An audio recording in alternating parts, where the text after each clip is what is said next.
PM care fund पर बहुत बड़ा खुलासा हुआ है। सरकार ने सुप्रीम कोर्ट में, हाई कोर्ट में पीएम केयर्स फंड को लेकर के जो झूठ बोला है उसके ऊपर भी पर्दा हट गया।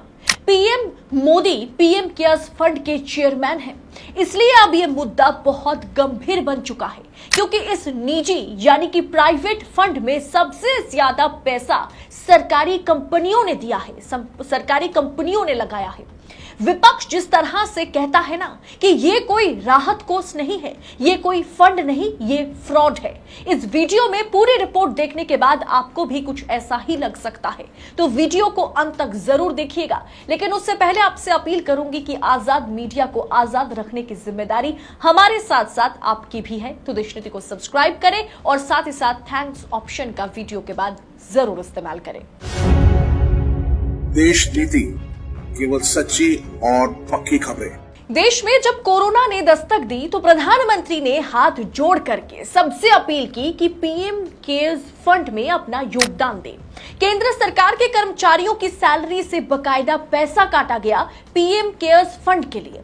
मोदी सरकार ने लगातार इस फंड के जरिए कोरोना काल में बढ़ चढ़ के मदद करने की अपील की। सवाल उसी समय से उठ रहे थे कि प्रधानमंत्री राष्ट्रीय राहत कोष होने के बावजूद भी क्यों पीएम केयर्स फंड को अलग से बनाया, और देख के लग ही नहीं सकता कि ये कोई बेसरकारी केयर फंड है। लोगों के सामने इसे सरकारी फंड के तौर पर ही पेश किया गया।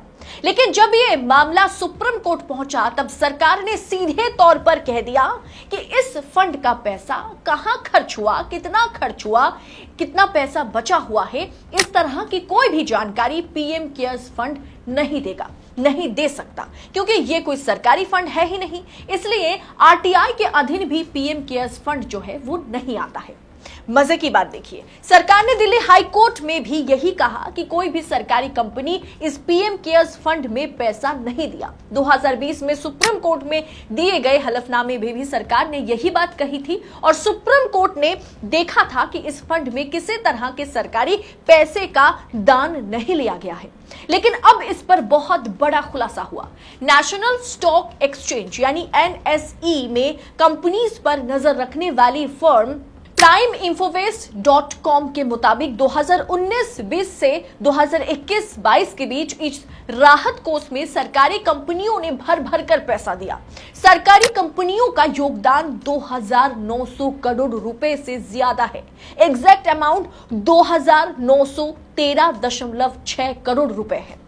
इसके हिसाब से जिन कंपनियों में सरकार की हिस्सेदारी है या जो सरकार के अधीन है, ऐसी 57 कंपनियों ने इस फंड में कुल 2,913.6 करोड़ रुपए दान दिए हैं। ये पीएम केयर्स फंड में आए कुल दान का करीब 59.3% है, यानी करीब करीब 60% है। यानी जिस फंड में जिसका दान या इन्वेस्ट ज्यादा, वही उस फंड का सबसे बड़ा शेयर होल्डर है। उस हिसाब से तो मोदी सरकार ही इस फंड का सबसे बड़ा शेयर होल्डर निकला। पीएम केयर्स फंड में 247 कंपनियों ने दान दिया। 2 साल के अंदर इस फंड में 4,910.5 करोड़ रुपए दान आया है। उसमें से 3,900 करोड़ रुपए जो है करीब करीब वो सरकारी कंपनीज ने दिए हैं। पीएम केयर्स में सबसे ज्यादा दान देने का काम oil and natural gas corporation यानी ओएनजीसी ने किया है। कंपनी ने करीब 370 करोड़ रुपए दान दिए। इसके अलावा टॉप 5 कंपनियों में 330 करोड़ रुपए देकर एनटीपीसी दूसरे नंबर पर है। 275 करोड़ रुपए देकर पावर ग्रिड कॉर्पोरेशन तीसरे नंबर पर है। 265 करोड़ रुपए देकर इंडियन ऑयल चौथे नंबर पर है। 222.4 करोड़ रुपए देकर पावर फाइनेंस कॉर्पोरेशन 5वें नंबर पर रही। अब सवाल उठता है कि आम पब्लिक ने इसमें पैसा डाला, सरकारी कर्मचारियों की सैलरी से पीएम केयर्स फंड के लिए पैसा काटा गया। अब पता चला कि पीएम केयर्स फंड में सरकारी कंपनी ने करीब करीब 60% दान दिए हैं, जबकि दिल्ली हाई कोर्ट ने सरकार से साफ शब्दों में कहा था कि सरकारी कंपनी ने इसमें कोई योगदान नहीं दिया है। मतलब आरटीआई के जरिए किसी तरह के सवाल जवाब से बचने के लिए इसे प्राइवेट फंड का नाम या टैग दिया गया, ताकि सरकार को कोई जानकारी देना ही ना पड़ जाए। बाकी 100% सरकारी फंड ही है ये। आपको क्या लगता है? मार्च 2020 में कोरोना के दौरान मोदी जी ने पीएम केयर्स फंड बनाया, तब से ये फंड विवादों में है। और अब पता चला कि पीएम केयर्स फंड को लेकर के जो बात सरकार ने हाई कोर्ट में और सुप्रीम कोर्ट में कही है वो भी झूठी है। दोस्तों अच्छे से जान लीजिए कि पीएम जो है ना, हमारे मोदी जी जो है, माननीय प्रधानमंत्री जो है, वही पीएम केयर्स फंड के चेयरमैन है। और इस फंड के ट्रस्ट में रक्षा मंत्री राजनाथ सिंह है, वित्त मंत्री निर्मला सीतारमण है और गृह मंत्री अमित शाह है। ऐसे में सरकार इस फंड की जानकारी देने में दिल्ली हाईकोर्ट में पीछे हट गई थी कि यह फंड सरकारी नहीं है और किसी भी सरकारी कंपनी ने इस फंड में पैसा नहीं दिया है। पीएम केयर्स फंड को भारत सरकार नियंत्रण नहीं करती। पीएम केयर्स फंड पूरी तरह से निजी कंपनी है। जहां तक कि 2020 में सुप्रीम कोर्ट में दिए गए हलफनामे में भी सरकार ने यही बात कही और सुप्रीम कोर्ट ने भी पाया कि फंड में किसी तरह के सरकारी पैसे का कोई योगदान नहीं है, जैसा कि हलफनामे में एफिडेविट में कहा गया है। अब सवाल उठेगा ही कि आखिर प्राइवेट ट्रस्ट को सरकारी कंपनियों ने दान क्यों दिया, वो भी रकम 2900 करोड़ रुपए।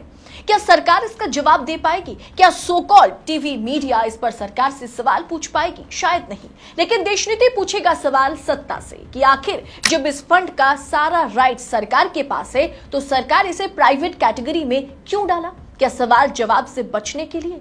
आपको क्या लगता है? आप अपनी राय कमेंट कर जरूर दीजिएगा। बाकी दोस्तों मैं आपको हमेशा कहती हूं कि चाटुकारिता के जमाने में ना अच्छी पत्रकारिता, निष्पक्ष पत्रकारिता को जिंदा रखना कोई चुनौती से कम नहीं है। इसलिए हमें आर्थिक मदद की जरूरत है, आजाद मीडिया को डोनेशन की जरूरत है। तो आप थैंक्स ऑप्शन का दोस्तों हर एक वीडियो के बाद, अगर आपको रिपोर्ट पसंद आती है तभी आप थैंक्स ऑप्शन का दोस्तों भरपूर इस्तेमाल करें। जितना ज्यादा आपसे हो सके उतना इस्तेमाल करें। इससे क्या होता है कि आजाद मीडिया, फ्री जर्नलिज्म को ताकत मिलती है। हम सशक्त होकर, निडर होकर, निर्भीक होकर आप तक ऐसी खबरें पूरी पड़ताल के साथ, ऐसी रिपोर्ट पूरी पड़ताल के साथ पहुंचा पाएंगे।